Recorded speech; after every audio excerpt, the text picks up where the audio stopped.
예, 거기 3페이지 보시면은 이제 민사소송 일반. 자, 이 교재는 그 법원직 민소 교과서 순서대로 이제 기출됐던 지문들을 이제 모아놨는데, 보시면 알겠지만은 우리 서기보 시험에는 주사보 시험이라든가 사무관 시험, 거기 나왔던 것들이 답습되는 경우들이 많아서 굉장히 중첩되는 경우들이 많아요. 그래서 기출문제는 철저하게 보셔야 되는데, 먼저 제1절 민사소송이 이제 목적과 개념은 이제 시험 문제 나온 게 없는데, 민사소송의 목적 뭐였어요? 개인 입장에서는 사건의 보호요, 국가 입장에서는 사법질서 유지, 이것이 이제 목적이었다. 그 다음 제2절 민사소송과 이제 다른 소송제도하고 이제 관계인데요. 우리나라 이제 재판권은 세 가지가 있죠.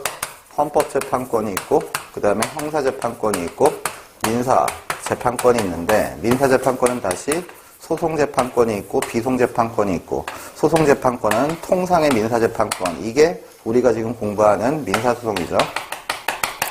그 다음에 특별 소송재판권이 있는데, 여기에 행정사건, 가사사건, 특허사건, 이런 것들이 있죠.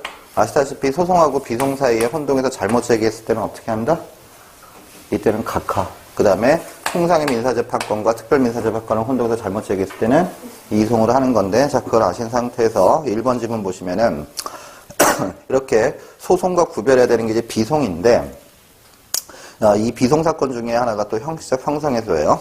그래서 형식적 형성해소는 형식은 소송으로 처리되지만 그 실질은 이제 비송이기 때문에 법원이 한목적적 재량으로 재판하는데, 이런 조정도, 민사조정도 법원이 한목적적 재량으로 조정안을 제시하는 것이기 때문에 이것도 소송이 아니라 이제 비송사건에 속해요. 그래서 소송사건에 속한다. 그럼 이제 틀린 지문이 되겠고, 그 다음에 이제 두 번째, 그 밑에 이제 해설의 그 표를 보시면은 소송과 이제 비송이 이제 구별이 있는데, 먼저 왼쪽 소송이라는 것은 가장 큰 특징이 뭐예요?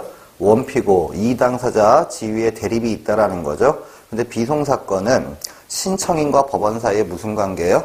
판면적 관계지 이당 대립 구조가 있는 것이 아닙니다. 이게 가장 큰 특징이고, 그 다음에 절차에서 소송은 아시다시피 심판의 대상을 당사자가 정한다라는 처분권주의, 심판의 대상이 정해졌으면 소송자료 수집은 당사자가 한다는 변론주의, 그 다음에 공개, 심리주의, 그 다음에 구술주의, 이런 것들이 적용되는 데 비해서 비송사건은 처분권주의가 배제됩니다. 따라서 내가 피성년 후견 개시 심판 뭐 이런 걸 했다 하더라도 뭐 금치산으로 선고할 수도 있고, 이런 식으로 처분권주의가 이제 배제되는 것이에요.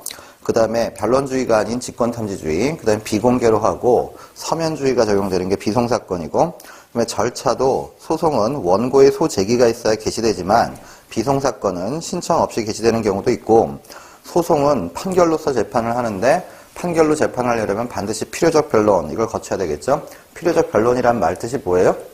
필요적 변론이란 말뜻이 반드시 당사자에게 주장하고 증거 신청할 기회를 준 상태에서 재판해야 되는 거지, 이런 기회를 주지 않고 재판하면 안 된다. 이게 필요적 변론이고, 그 다음에 대리인 자격이 변호사가 아니면 원칙적으로 대리인이 될 수가 없는 거죠. 그런데 우리 민소법 88조하고 민소규칙 제15조에 의해서 비변호사의 소송대리가 허용되는 예외도 있긴 하지만, 그 다음 기일마다 변론조서를 작성해야 되겠고, 그 다음에 다툼 있는 사실은 증거편에서 말하고 있는 증거원칙들을 다 지킨 엄격한 증명에 의해서 재판이 이루어져야 되는데, 이에 비해서 비송사건은 신청 없이 개시되는 경우도 있고, 반드시 필요적 변론을 열 필요 없이 임의적 변론, 그 다음에 대리인 자격에 제한이 없으며 재량적인 조서 작성하고 자유로운 증명입니다. 그다음에 재판은, 소송은 판결로 재판하는 것이 원칙이긴 해요.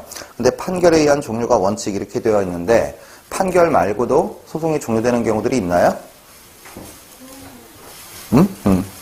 그래서 소송이 종료되는 사유는 원칙이 판결을 내려야 종료하는 거지만, 예외적으로 당사자에 의한 소송 종료 사유가 있죠. 이게 뭐예요? 소치와 포기일락 화해. 그 다음에 두 번째로 사건이 있죠. 사건이 뭐였어요? 사건이 이당 대립구조 흥결이라고요. 소송 계속 중 이당 대립구조가 흥결되면. 그러면 소송 계속 중 이당 대립구조가 흥결되는 예가 뭐였어요? 갑이 을을 상대로 소를 제기했는데 소송 계속 중 을이 사망했으면 이당 대립구조 소멸인가요? 아니고 뭐예요?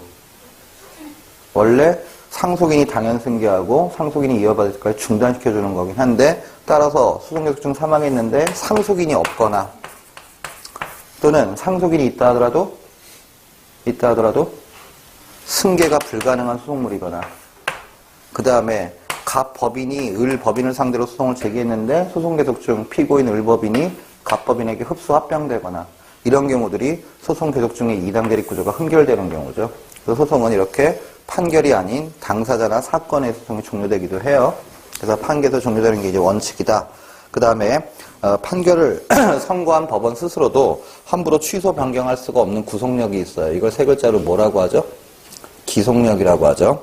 근데 여기에 대해서 비송사건은 판결로 재판하는 게 아니라 결정으로 재판하고 그 다음 기속력이 없어서 비송사건의 결정을 내렸는데 사정 변경이 있다면 얼마든지 결정을 내린 법원에 의해서 취소 변경이 가능하고 그 다음에 소송은 판결로 재판하니까 불복이 항소, 상고, 3심제인데 비송사건은 결정으로 재판하니까 항고예요. 항고.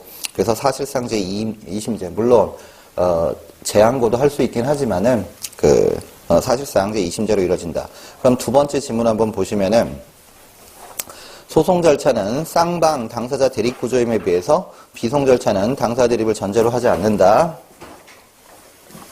맞는 말이고 그 다음에 세 번째 지문 소송 절차는 공개심리주의 그 다음에 대심이라는 게 뭐예요? 이당 대립 구조라는 거예요. 이당 대립 구조.